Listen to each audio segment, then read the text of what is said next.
Now that I switched to the Galaxy S22 Plus for a while from my S24 Plus, there's some things that I've noticed right away, and I think after this video, you're going to be surprised at some of the differences. So let's go ahead and get started. You can get the S22 Plus for quite a bit cheaper than the S24 Plus. In fact, I got this Amazon renewed version for a little over $300, where the S24 Plus is almost $1,000 unless you get it on sale or you have a good phone to trade in. You get better storage options for the S24 Plus at 256 or 512 gigabytes versus 128 or 256 for the S22 Plus. You also get 8 gigabytes of RAM for the S22 Plus versus 12 gigabytes for the S24 Plus. The screen is going to be a hair smaller on the S22 Plus at 6.6 inch with 1080 by 2340 resolution versus 6.7 inch on the S24 Plus at 1440 by 3120 resolution. You also get 120 Hz refresh rate on both phones. The S24 Plus has an updated LTPO AMOLED 2X display versus dynamic AMOLED 2X on the S22 Plus. The S22 Plus has Gorilla Glass Victus Plus versus Gorilla Glass Victus 2. To me, they look pretty similar, although when you put them right next to each other, I actually lean towards the S22 Plus on which one I like better. It just seems a little more vibrant for some reason. Overall though, both screens actually look really good in person. You'll also notice the S22 Plus is the older style on the back where the cameras are, and it's a tad more rounded on the edges, where the S24 Plus is more flat or boxy. I kind of like the design of both. I just feel like the S22 Plus is a little more comfortable in the hand. Obviously that's going to be a personal preference. Fingerprint scanner is about the same location on the front for both, and they both seem to work pretty good. They're definitely more reliable than on some of the Pixel phones I've used recently. As far as which one's faster, it's pretty close.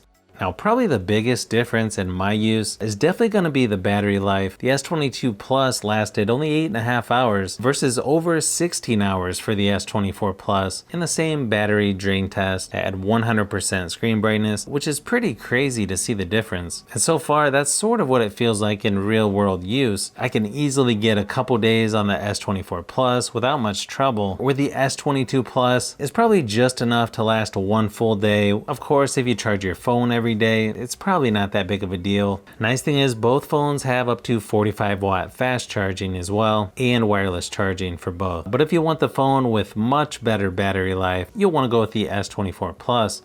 Now, software-wise, these two are pretty similar. The weird thing is I still don't have Android 14 on the S22 Plus. I'm not sure if that's because I have the Snapdragon version instead of Exynos, or because this one's unlocked. Not sure why, but it's definitely taking longer to get Android 14 than I was thinking it would be. The S24 Plus came with Android 14, so the style is going to look a little bit different, even though you can do pretty much the same things on both. Nice thing is they both have video out, so you can use an HDMI adapter to connect to a TV or external monitor, and both phones have Samsung DeX as well if you need to turn your phone into a desktop experience to get some work done. Obviously the S24 Plus is going to get quite a few more updates though, since this is the first Samsung phone to get 7 years software updates versus only 4 for the S22 Plus. Performance-wise, the S24 Plus is going to be quite a bit better in single and multi-core scores, but when you look at the GPU scores, it's crazy high on the S24 Plus, not only compared to the S22 Plus, but compared to pretty much every other Android phone that I've tested. The S22 Plus is probably closer to the new Pixel 8 Pro when it comes to performance, and then of course when it comes to gaming, the S24 Plus is going to be more powerful, so gameplay is going to be smoother with higher frame rates, but both are going to do a nice job on games like PUBG Mobile and Asphalt 9. If you want the phone with better performance, the S24 Plus wins this one pretty easily. One area where these two are somewhat close is going to be the speakers. I don't think you can go wrong with either one. They're both plenty loud enough in most situations, but here's a quick sample just to give you an idea of what they sound like.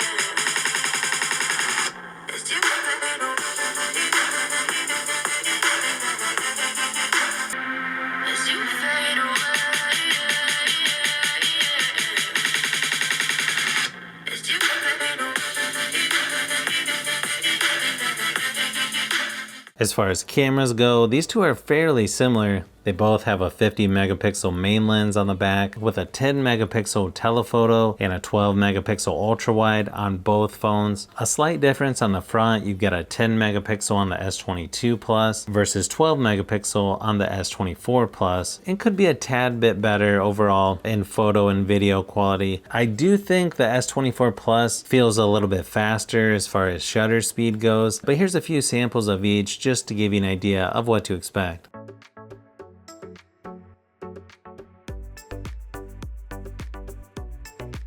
If you already have the S22 Plus or an older Galaxy phone, I think the S24 Plus would be a nice upgrade in performance and battery life. But if you already have the S23 Plus, I feel like it might be too close to upgrade. If you like tablets, phones, and other tech, I've got a ton of new stuff that I'm working on, so you'll want to keep an eye out for those upcoming videos.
So if you've made it this far into the video, you may want to say thanks by subscribing, and don't forget to give a thumbs up if this video was helpful. This is Brian from Fishbee Productions. Thanks for watching, and I'll see you on the next one.